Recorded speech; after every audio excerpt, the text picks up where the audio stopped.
Senator Jim DeMint, when I look at $9.3 million that the Senate Conservative Fund used to help Senators Toomey in Pennsylvania, Rubio in Florida, Rand Paul in Kentucky, Mike Lee in Utah, and Ron Johnson in Wisconsin.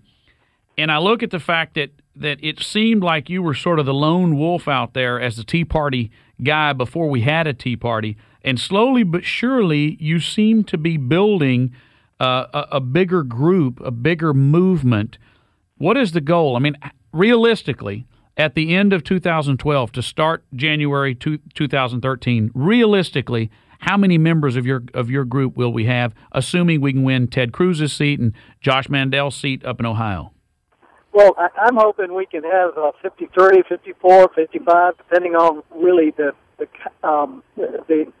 sense of urgency that we have across the country. I really do think we're at a tipping point. This may be our last chance to turn things around as a nation. We're kind of divided now between the givers and takers, those who want more from the federal government and those who are paying for it. And we need to recruit the people who are paying taxes and working hard and want an America that is the strongest and most prosperous in the world. And I'm optimistic we can do that.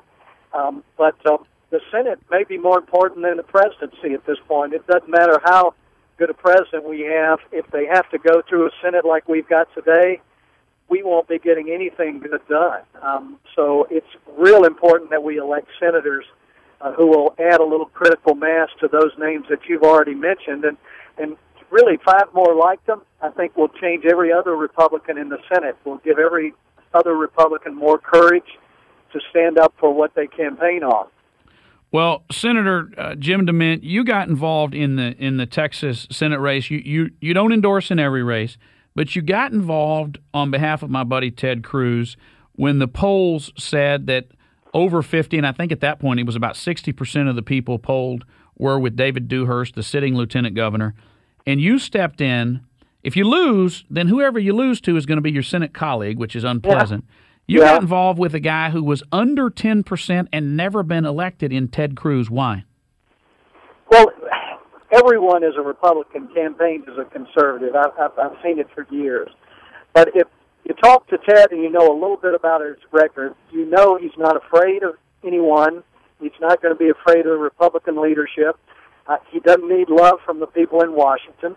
And I think he's going to be willing first to deal with our party in a way that we need our own Republicans to deal with. And I think he's going to be strong and he's going to fight, and he understands the urgency of this election.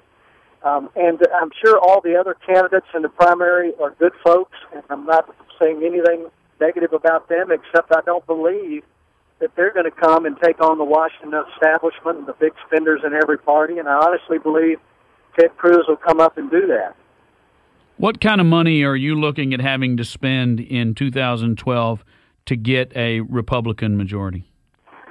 Well, it really depends on our donors. We don't attract many large donors. When we raised $9.3 million, our average contribution was $45.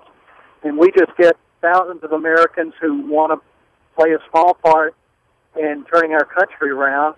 And I'm hoping we can do more than that in this election. And if we focus that on 6 or 8 real solid conservatives, and if we win 5 or 6 of those, then we'll change the Senate and hopefully give a Republican president a Congress they can work with. When you look at the landscape out there, tell me a couple of races that we should be watching, and for folks that want to contribute in the cities where our show airs that want to send $5 or $10 to candidates, what are a couple of those races, Senator Jim DeMint, that you're focused on? Well, first of all, our website is senateconservatives.com, and folks don't need to worry if they can't give $100 or $500. Like I said, a lot of our contributors are small dollar donors who just want to be involved, and they might send 20 this week and say, we'll send another 20 when we can. And in effect, that builds a good grassroots base across the country. Texas is real important because whichever Republican wins the primary is very likely to win the general. They'll be our next senator. In Nebraska, we have the same thing with Don Stenberg, who is a great conservative. We just need to help him compete with some other establishment candidates there. Mark Newman in Wisconsin. Mark's almost a legendary congressman. He came to balance the budget back in the 90s, and after 2 terms, the budget balanced, and he went home.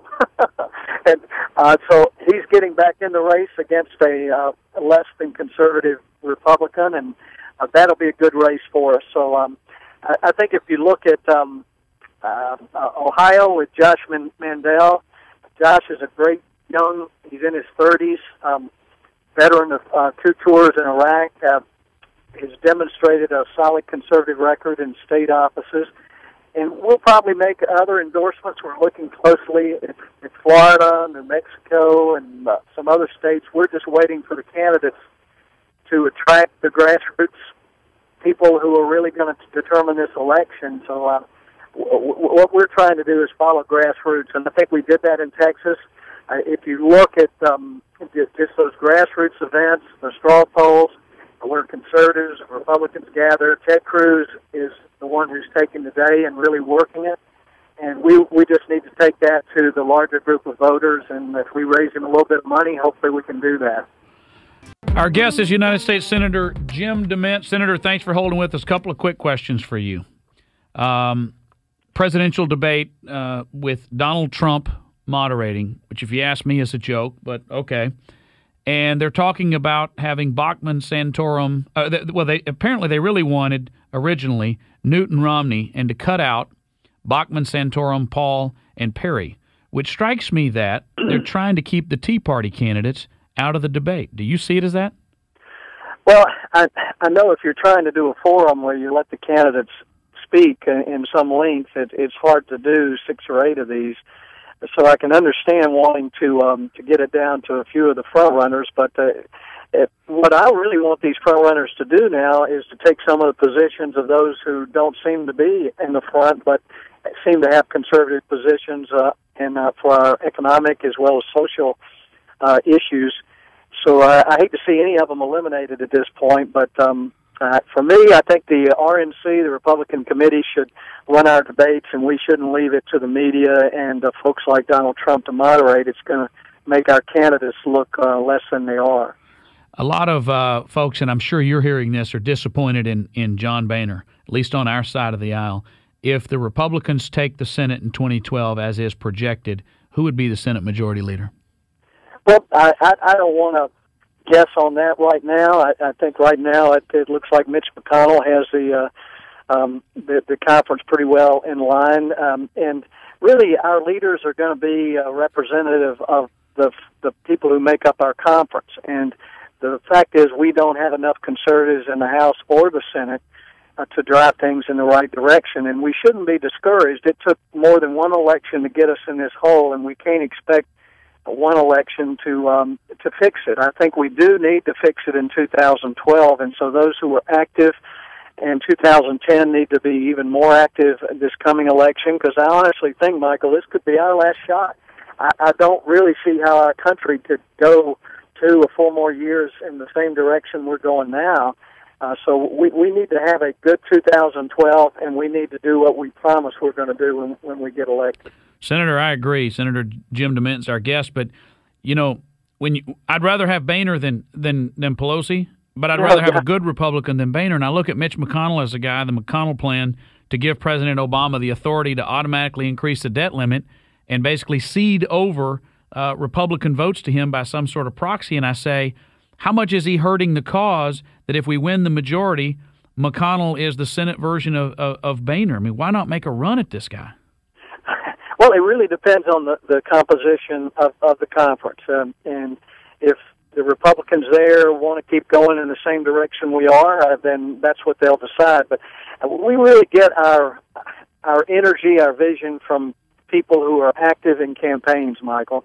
And that's what's kept me going when in the last few years a lot of my own Republican colleagues were pretty angry with me for trying to help elect Marco and Rubio, Rand Paul, Mike Lee, the others. But the encouragement I get is when I get outside of Washington, like I am today in Texas, and people say everywhere I go, keep fighting. We're praying for you. What can we do? And So this is where I recharge my batteries. And when people are active, they'll get a different type of representation, and that's what I'm hoping for in 2012. Well, slowly but surely you are doing. A couple of quick questions on policy issues. The president seems to be involving us further and further in the European debt crisis. Is that the right thing? No, it's not. And unfortunately, Congress a year and a half ago approved basically an open checkbook to the IMF of another $100 billion that if all Geithner has to do is say yeah, and the Congress won't even have a role in expanding our debt. And the Federal Reserve is in buying more euros. I don't know how many, how much they've bought, but I'm afraid we're going to get to the point where if the euro begins to collapse, our president and Geithner are going to say, no, they're too big to fail. We own too many euros. So we're getting in deeper and deeper, and that's where Ron Paul is right on a lot of these issues, these monetary issues. Our Federal Reserve has gotten way outside the bounds of protecting our monetary system, and it has become part of our managed economy, our centrally planned economy, and we've got to pull them back. And Ron Paul and I were able to pass a limited version of an audit, and we've already found out a lot of things that disturbed us. But we need to keep the pressure on them, and I think we need to bring them back under congressional oversight because it's Congress's responsibility to protect the value of our dollar. When you look at foreign aid that we give, and this is an issue that every few years bubbles up and the public is just furious. For instance, we're giving all this $3 billion a year to Pakistan, a country that for all intents and purposes is at war with us and our close allies, India. At what point is there the political support to withdraw some of this and hold it ransom and say, get with the program? Well, Michael, we've got to withdraw a lot of it just because we're having to borrow the money to do it. And we're actually giving aid to some countries we're borrowing money from. And it doesn't make any sense. We're trying to buy friends, and the only way to have friends internationally is to have prosperity and military strength. And America's forgetting that, and we're becoming weaker and weaker as we get further and further in debt. And we've already slashed military spending in a lot of ways, and a lot of those new technologies that we could develop to protect ourselves are not being developed because we frankly just don't have the money. So I think we need to reevaluate all our foreign involvement and be the city on the hill and not try to impose it on countries all over the world. We frankly don't have the money, and we're close to bankrupting our nation, and we need to reassess all our spending. Last question, Senator Jim DeMint. The TSA.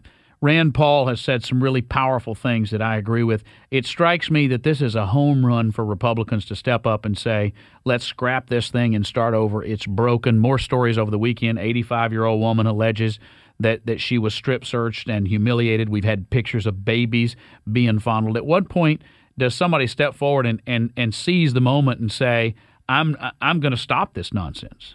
Well, there are a lot of good agents, and I see them every week as I'm traveling all over the country, and I don't want to speak in disparaging terms towards them. But we've now forced them all into unions, so they're effectively going to be Democrat contributors, whether they like it or not. And when we passed the Homeland Security bill in the first place, a lot of us fought for a transition towards privatization, and they continually push back on that. We need security at the airports, but it needs to be handled in a way that doesn't create huge, big government, unionized bureaucracy. So we're moving in the wrong direction now. It's become more of a political force than a real security force, and we need a president and a Congress who's going to try to privatize it and limit them and make sure they use the best techniques in the world, and we're already not doing that.